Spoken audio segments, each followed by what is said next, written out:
began here, ended here yesterday on point number 13. So we are going to begin here. Now, the purpose of this one is, this is the most, I would say, the technical concept to understand from my perspective. So point number, let's begin from point number 13 where we ended. We discussed, assuming the mills are paying the farmers a production quantity and they are crushing 100% of cane, which is producing 10.47% of sugar rate at 100% of cane production, which means that the total cane crushed and then the total cane produced and the total cane crushed.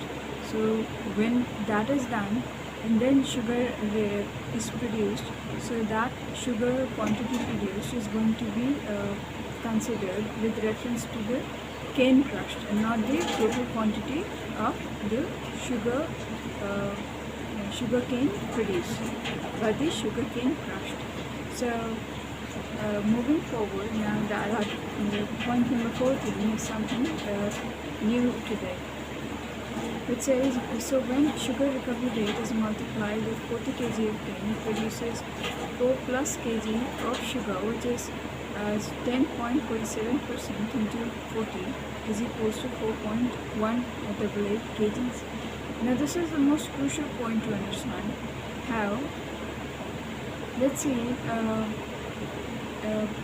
here it says, we know from yesterday's video that the sugar recovery rate, whenever you multiply it with the quantity of cane, it is going to produce that particular amount.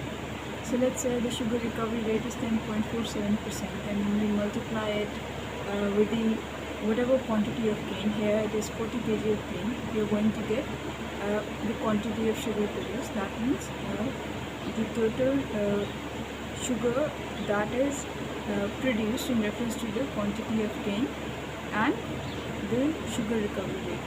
So that is how usually we are going to get. So this is the flow of the calculations going from the total kgs of cane, sugar recovery rate and the sugar quantity produced.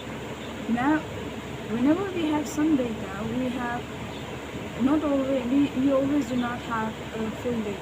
We sometimes have partial data or the minimum data. In this case, we have some data and we have to derive the others.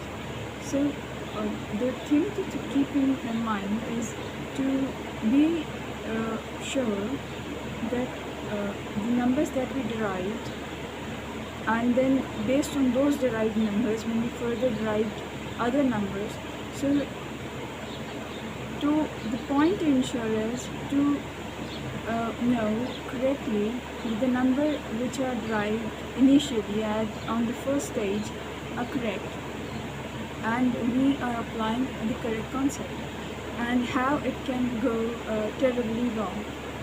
So now that I have this, so let's say now I want to find out, since I have 4.188 kgs, saying that 40 kg of cane with sugar recovery rate 10.47% produces 4 kg and 188 grams of sugar.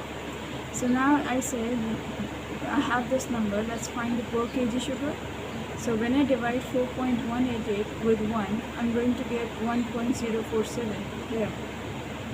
With 4, I'm going to get 1.047 kgs, that means 1 kg of sugar and 47 grams.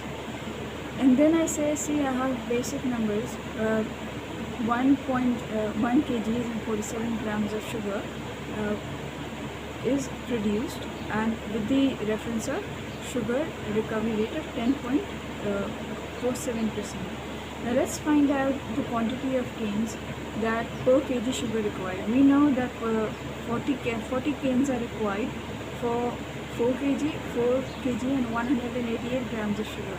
Now let's find out how many canes are going to be required for 1 kg of sugar, since we know the number of 1 kg when we divided 4.188, that means 4 kg 188 grams of sugar with number 4 and we got uh, uh, the per kg. Now we are going to divide 40 kg of cane with 4.188 4 kg 188 grams of sugar, and we are going to get the numbers of cane required to produce 1 kg of sugar. Now here something can terribly go wrong. Why?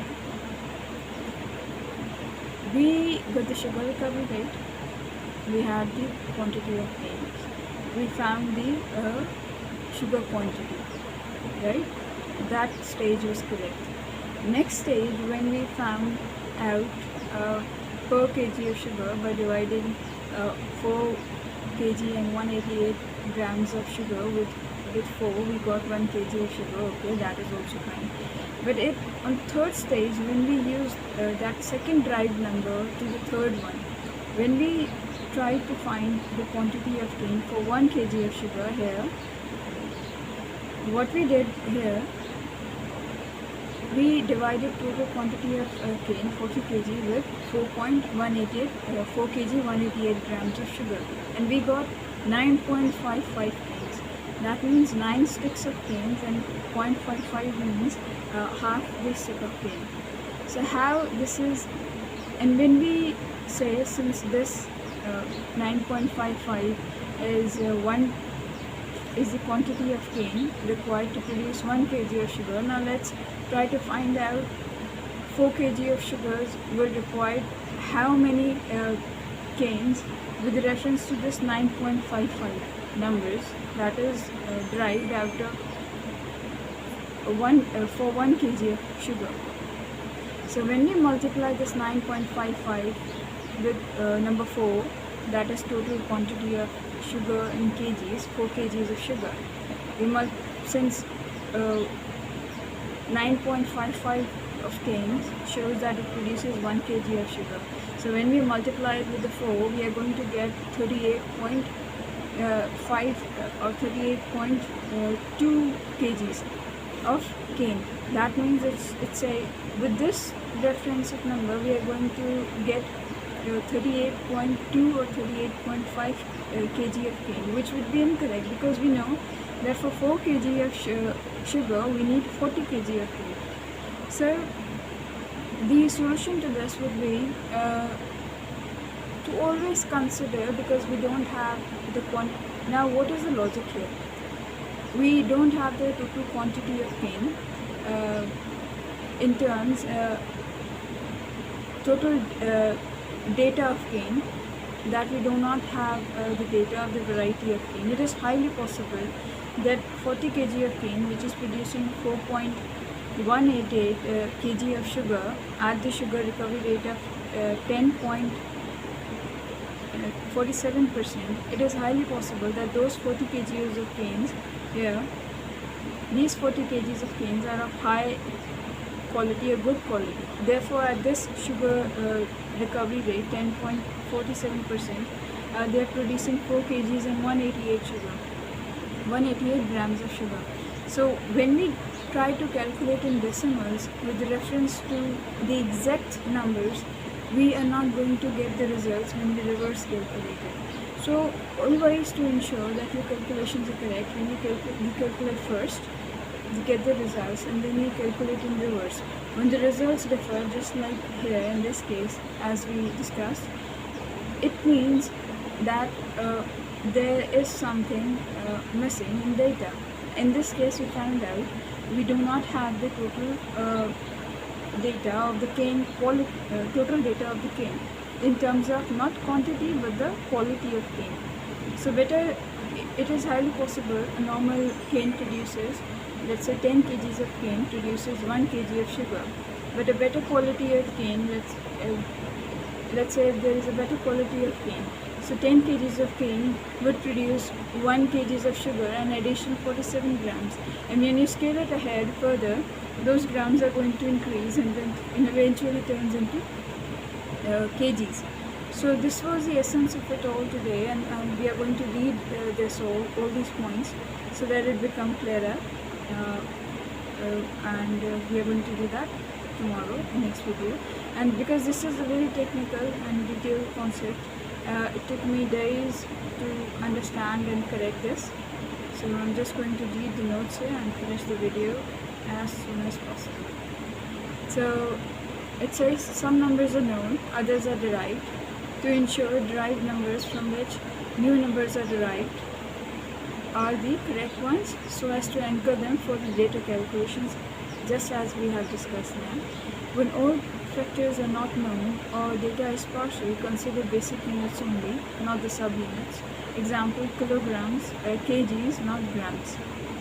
Here data of cane variety is not available, so evaluating the cane required for per kg of sugar by calculating in reverse from sugar recovery rate multiplied by cane quantity will give the sugar quantity. 2.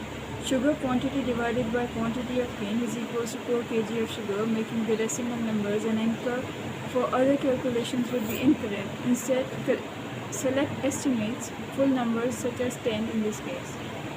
That's what we have discussed. Thank you so much. This was all for today, and we'll continue tomorrow.